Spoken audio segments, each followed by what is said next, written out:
पृथ्वी लोक में कौन समर्थ है जो पवित्र श्रावण मास की महिमा कह सके? कोई समर्थ नहीं। ये जो महीना चल रहा है उसका महात्म्य कोई कहने में समर्थ नहीं है। सब कोई असमर्थ है। पवित्र श्रावण मास की महिमा क्या है? सभी श्लोक नहीं गा रहा हूं मैं, सिर्फ भाषांतर आपको सुना रहा हूं, जिसका फल संपूर्ण रूप से कोई वर्णन नहीं कर सकता। स्वयं ब्रह्मा जी भी ये पवित्र श्रावण मास की क्या महिमा है, पवित्र श्रावण मास का क्या महात्म्य है, उसका महात्म्य स्वयं ब्रह्मा जी भी नहीं गा सकते। जिनके फल का वर्णन स्वयं ब्रह्मा जी भी नहीं गा सकते, स्वयं इंद्र भी 1000 नेत्रों के द्वारा उसकी महिमा जान भी नहीं सकता, देख भी नहीं सकता। इंद्र के पास 1 सहस्त्र नेत्र है ना, इंद्र के पास 1000 आंख है,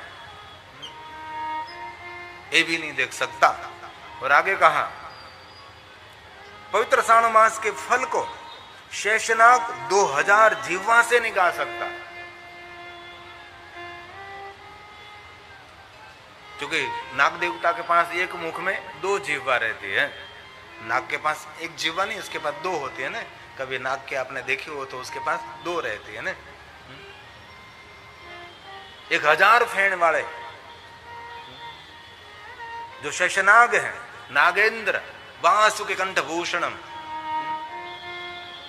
पन्नग भूषणम, 2000 जिह्वा से भी पवित्र श्रावण मास की जो महिमा गावे तो भी वो गा नहीं सकेगा। इस महात्मा को देखना और सुनना और समझना और कहना सबके लिए असमर्थ है ये पवित्र श्रावण मास। इस महीने में जो साधना, उपासना, अनुष्ठान, पूजा, अर्चन, दर्शन, यज्ञ करने से जो फल मिलता है, उस फल का वर्णन करना सबके लिए असमर्थ है, ऐसा भगवान स्वयं शिव जी ने कहा है।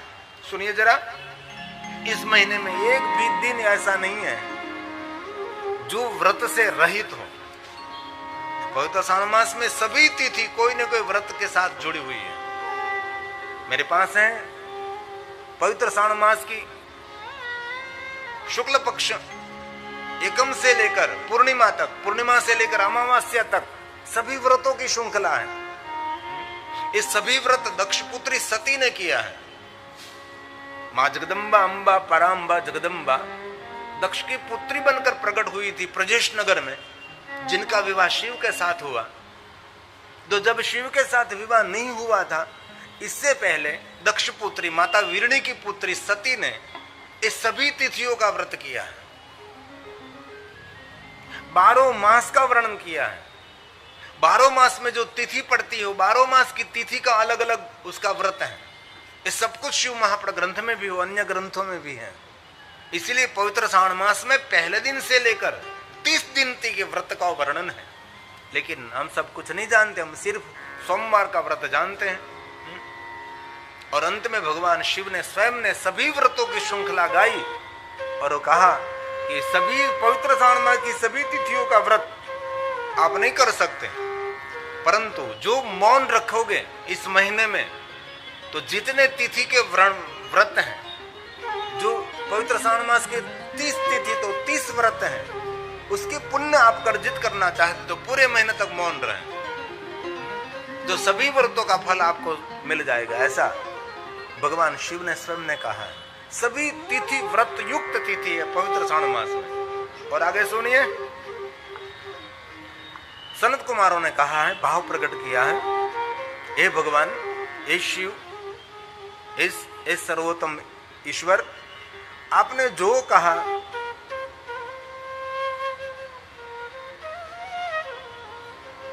इस मास के बारे में एवं तिथियां व्रत रहित न हो, आप उनके बारे में कहने का प्रयास करें। मैंने ये नहीं लिखा है क्योंकि विषय बड़ा लंबा हो जाता है ना, इसीलिए उसका संक्षिप्तीकरण करना बहुत आवश्यक है। सनत कुमार ने कहा कि जितने तिथि है उसका व्रत का वर्णन करिए। इस सभी तिथियों का व्रत कैसे कर सके हम? अब हम सब पर कृपा करके बताओ कि पवित्र श्रावण मास के पहले दिन क्या करना चाहिए, पवित्र श्रावण मास के दूसरे दिन क्या करना चाहिए, तीसरे दिन क्या करना चाहिए, पूर्णिमा के दिन क्या करना चाहिए। एक चांद्रण व्रत की भी महिमा नहीं, इस महीने में चांद्रण व्रत करना चाहिए, लेकिन बहुत कठिन है। पहले दिन से लेकर अमावस्या तक 30 दिनों का व्रत रहता है। चांद्रण व्रत लगभग कोई नहीं कर सकता, बहुत कम लोग कर सकते हैं। थोड़ा सा उसका मैं बताऊं आपको। ये व्रत चांद्रण चंद्र की कला के साथ भोजन की वृद्धि और भोजन की कम करना चाहिए, ऐसे व्रत है जिनको चांद्रण चंद्र के साथ जुड़ा हुआ व्रत है। पूर्णिमा के दिन प्रारंभ कर सकते हैं और पहली तिथि के दिन भी प्रारंभ कर सकते हैं, 15 दिन की भी कर सकते हैं और 30 दिनों का व्रत श्रेष्ठ है। इसमें ऐसा करना चाहिए कि जो पहले दिन आप प्रारंभ करते हैं पहली तिथि के दिन, तो 24 घंटे में कोई भी फल आहार नहीं, कुछ भी दूध भी नहीं, और 24 घंटे में 1 ग्रास मतलब 1 टुकड़ा भोजन, 1 कौड़िया, एक बार जितना भोजन कर दे इतना 24 घंटे में। दूसरे दिन 2, तीसरे दिन 3 और पूर्णिमा के दिन 15, और फिर नीचे उतरना है 15 से लेकर 14, 13 करते करते अमावस्या के दिन फिर पाछा 15 में आ जाए, 15 में आ जाएंगे। लेकिन भोजन किस वस्तु का करना है ये भी सुनना चाहिए। देखो सब लोग व्रत करने लगेंगे, लेकिन सब लोग नहीं कर सकते, इसके लिए तो बहुत गहरी महिमा है। भोजन किसमें से बनाएंगे आप? तो कहा है गाय माता को पहले जौ खिलाना चाहिए। गाय माता जौ खाएगी तो ये जौ गोबर के द्वारा साबुत निकलेगा, गोबर के अंदर पूरा पूरा निकलेगा। ये गोबर के अंदर से आपको लेना है, गाय के गोबर में से सभी चावल को लेना है, जौ को लेना है और लेकर अच्छे से उसको पानी से धो डालना है, एकदम साफ करना है एकदम। और कभी भी ऐसा नहीं कि इस मानसून में बारिश के समय में, पहले भी कर सकते हैं। और ये जौ ये चावल रखकर अच्छे पानी से उसको धोकर एकदम साफ करके सूर्य के प्रकाश में उसको तपाना है। तबे तपाने के बाद उसमें से एक आटा बनाना है, इस आटे में से रोटी बनानी है, इस रोटी भगवान को अर्पण करनी है। इनमें से पहले दिन 1 ग्रास टुकड़ा, 1 टुकड़ा भोजन, दूसरे दिन 2, ऐसे करते करते ऐसे 15 दिन और 30 दिन का व्रत कर सकते हैं। चांद्रण व्रत अति कठिन है, लेकिन एक बात सुनिए, चांद्रण व्रत आप नहीं कर सकोगे और चांद्रण व्रत का पुण्य एकत्र करना है। ध्यान से सुनिए, थोड़ी गंभीरता से सुनिए। चांद्रण व्रत आप नहीं कर सकते, ऐसा व्रत मैंने भी नहीं किया है और मैं भी नहीं कर सकता है, और हमने कहा शरणागति स्वीकार लेकर हम नहीं कर सकेंगे। लेकिन ये वर्णन है कि ऐसा व्रत बहुत ऋषि करते हैं, बहुत संत लोग, बहुत सारे शिव भक्तों ने ऐसे व्रत किए हैं चांद्रण व्रत। लेकिन सुनिए जरा ध्यान से, गंभीरता से सुनिए। आप चांद्रण व्रत नहीं कर सकेंगे ऐसे, तो चांद्रण व्रत का पुण्य आपको प्राप्त करना है, पुण्य एकत्र करना है। तो क्या करेंगे? कभी को ज्योतिर्लिंगों में जाने का अवसर मिले, जो ज्योतिर्लिंगों अर्पण किया हुआ नैवेद्य, ज्योतिर्लिंग को अर्पण किया हुआ प्रसाद, ये महादेव को अर्पण किया हुआ, ज्योतिर्लिंग को अर्पण किया हुआ प्रसाद जो आपने कभी खा लिया तो चांद्रण व्रत का पुण्य देने वाला है। क्योंकि ऋषि मुनियों ने सब कुछ बातें बताई। कभी कोई ज्योतिर्लिंग में आप गए और महादेव को बाजार में दुकान में मिलता है वो प्रसाद नहीं, ये गलत, ये झूठी बात है। बाजार में तो चारों तरफ स्टॉल लगे हैं ना, यहां प्रसाद मिलेगा, यहां प्रसाद मिलेगा, यहां प्रसाद मिलेगा, और प्रसाद बेचने वाला कौन है वो भी आपको पता नहीं। मैं बहुत कुछ नहीं कहना चाहता। काशी में कभी जान तो बिली पत्र बेचने वाले कौन है वो आपको पता होना चाहिए। बिली पत्र कहां से खरीदे, पूजा की सामग्री कहां से खरीदे, ये भी आपको अक्कल होनी चाहिए। अक्कल ये हमारे में नहीं है। ये दुकानदार कौन है, कौन बेच रहा है बिलीपत्र पूजा की सामग्री है? हम कावड़िया लेकर घूमते, लेकिन कावड़िया बनाने वाले कौन है? हम पतंग चगाते आकाश में, लेकिन पतंग बनाने वाले कौन है? हमको पता नहीं है। हम पटाखे फोड़ते हैं, पटाखे बनाने वाले कौन है? इसलिए हम सभी, हमारे पास समय है, समझ जाइए। बाकी पहले मार खाई है, खाते रहो। रविवार, सोमवार, भोमवार, बुधवार, गुरुवार, भोमवार मतलब मंगलवार, गुरुवार, शुक्रवार, शनिवार, इस सभी दिनों में अलग अलग भगवान शिव जी की पूजा की महिमा है। ये शिव जी ने गाया है। रवो भूसो में भूमवारे, भूमवार है मतलब मंगलवार है। बुधे सूर्य गुरु कवि, शनैश्चर दिने वापि, तत्सर्वं वद मे विभो, तत्सर्वं वद मे विभो। सनत कुमारों ने भाव प्रकट किया है, इस सातों वारों की महिमा सुनाने का प्रयास करें। और शिव महापड़ ग्रंथ में वर्णन है। और एक बात कहूं, आप तो नहीं कहोगे, कहो, लेकिन कहता हूं। रविवार इस सूर्य नारायण का, रविवार के दिन सूर्य नारायण की विशेष प्रकार से उपासना करनी चाहिए। वास्तव में देखें तो रोज सूर्य नारायण को नमस्कार करना चाहिए, रोज सूर्य नारायण की वंदना करनी चाहिए। रविवार सूर्य नारायण का है, सोमवार लक्ष्मी देवी का है, शिव जी का नहीं है। सोमवार लक्ष्मी जी का है, मंगलवार काली देवी का है, बुधवार भगवान विष्णु जी का है, गुरुवार बृहस्पति का है, गुरु देवता का है, शुक्रवार सर्व देवताओं का है, और शनिवार रुद्र देव का है। रुद्र की कोई उपासना विशेष प्रकार से करना चाहते तो शनिवार श्रेष्ठ है।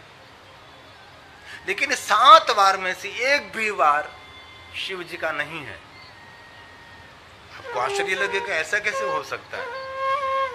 और शिव जी ने कहीं भी नहीं कहा है कि सोमवार मेरा है। शिव ने स्वयं कहा कि सोमवार मेरा स्वरूप है, मेरा वार है, ऐसा नहीं कहा, मेरा स्वरूप है सोमवार। सोमवार मैं स्वयं हूं ऐसा कहा। सोमवार चंद्र संबंधी है, सोम संबंधी, ब्राह्मणों का राजा ये चंद्र, ये सोम है। इसलिए 7 वार में से एक भी वार शिव जी का नहीं है। तो हम शिव जी की कब साधना करेंगे? तो शिव पुराण ग्रंथ में कहा 7 वार के ईश्वर भगवान शिव है। इसलिए कोई भी वार, कोई भी तिथि, कोई भी समय भगवान शिव की पूजा अर्चन कर सकते हैं आप। और दूसरी बात कहता हूं, शिव की पूजा के लिए कोई मुहूर्त की आवश्यकता नहीं है। कोई भी मुहूर्त में शिव पूजा कर सकते हैं आप। महादेव की पूजा के लिए कोई चौघड़िए देखने की जरूर नहीं है। उद्वेग में भी आप पूजा कर सकते हैं, चल में भी पूजा कर सकते हैं, काल में भी पूजा कर सकते हैं। जैसे कोई मृत्यु का मुहूर्त है, अभी तो कोई किसी को देखा आपने, कोई पंडित जी पास गए कि मुझे मरना है, कोई अच्छा मुहूर्त निकालो, नहीं। मृत्यु का जैसे कोई मुहूर्त नहीं है, जैसे शिव पूजा के लिए कोई मुहूर्त नहीं। कभी कभी भी कोई भी कभी भी पूजा कर सकता है। और ऐसा नहीं कि सुबह में कर, 24 घंटे पूजा कर सकते हैं आप भगवान शिव। दुनिया में ऐसा कोई देव आपको नहीं मिलेगा तो 24 घंटे जिनकी पूजा कर सकोगे आप।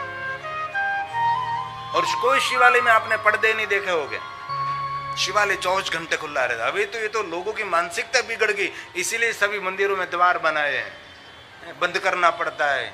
और मूल शिवालय में कोई द्वार नहीं, खुला रहता है, चारों दिशा उनकी खुली रहती, चारों तरफ से खुला, कभी कोई द्वार बंद नहीं होता। कोई भी व्यक्ति कोई भी समय पर शिव की पूजा कर सकता है। अन्य देवताओं के लिए तो मंगला दर्शन, मंगला आरती, पर्दे खुलते हैं, जब दर्शन पट खोलते तब दर्शन होता है।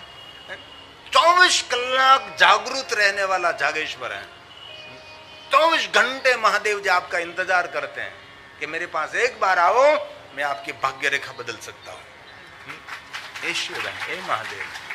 लेकिन शिव की सरलता का हमने सदुपयोग नहीं किया, शिव के बारे में गहराई से जानने का प्रयास नहीं किया। हम भी 30 साल पहले निकले थे, तब कोई शिव कथा गाने वाला भी नहीं था। थोड़े से वक्ता थे, लेकिन इतनी गहराई से प्रमाण के साथ, ठोस प्रमाण के साथ कहने वाले वक्ता बहुत कम मिलते थे। हम भी सुनने के लिए इधर उधर दौड़ते थे, कोई मुझे कथा सुन, महादेव की कथा सुनावे, लेकिन कोई नहीं मिलता था। बाद में विचार प्रकट हुआ कि करना चाहिए। जो देवों के देव महादेव, उनके बारे में लोग अनजान हैं, उसकी तरफ लोगों के ध्यान खींचना चाहिए। तो 7 वार में से एक भी वार शिव का नहीं है, और 7 वार के ईश्वर भगवान शिव है।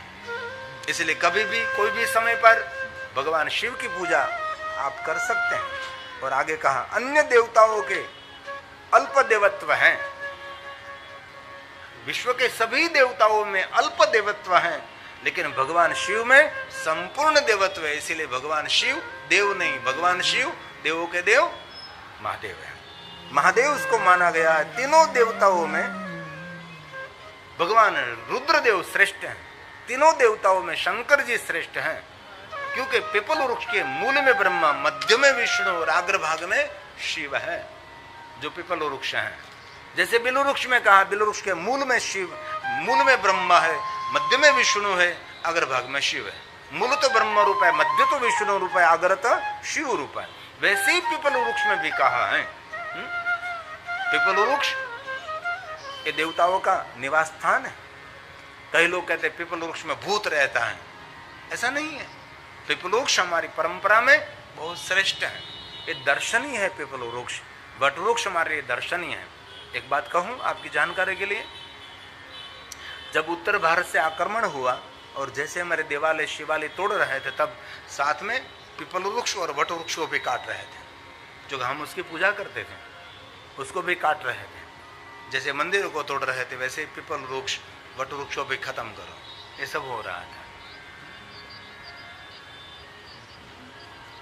ये बात मुझे आपको कहनी, बहुत सारी बात, लेकिन मैं विवाद में गिरना नहीं चाहता, इसलिए बाहर के मैंने माइक बंद करवा दिए।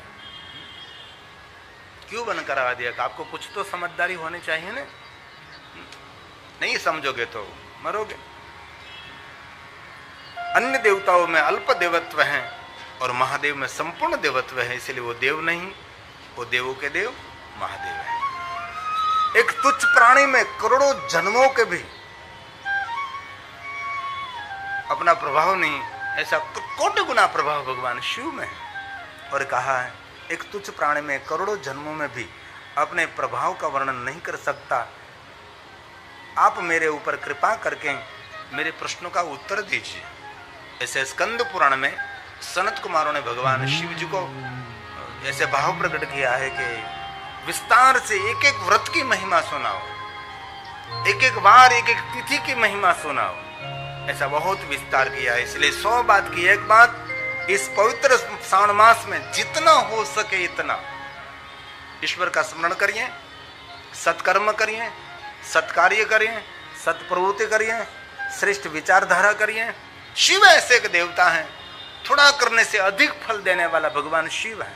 और एक बात कहूं, महादेव के दरबार में जो पहुंचता है वो कभी खाली हाथ नहीं जाता। उसकी जो कामना है, जो मनोकामना है, ये भगवान शिव पूर्ण करने वाला है। शिव कोई सामान्य देवता नहीं है भाई। सभी देवताओं की सरखामणी में शिव को नहीं रखना चाहिए। शिव एक अलग देवता है, उसकी अलग एक ऊर्जा है। इसलिए आपको अवसर मिले तब शिव जी के पास जाना चाहिए। प्रातः काल शिव दृष्टवा निशि पाप विनिश्यति, आजन्म कृतम मध्याह्ने सायाह्ने सत जन्मानि। इसलिए सुबह में भी शिव जी के दर्शन करना चाहिए, मध्याह्न में भी शिव का दर्शन करना चाहिए और संध्या समय भी शिव का दर्शन करना चाहिए। महादेव के दर्शन की महिमा है, कभी भी शिव जी के दरबार में जा सकते आप।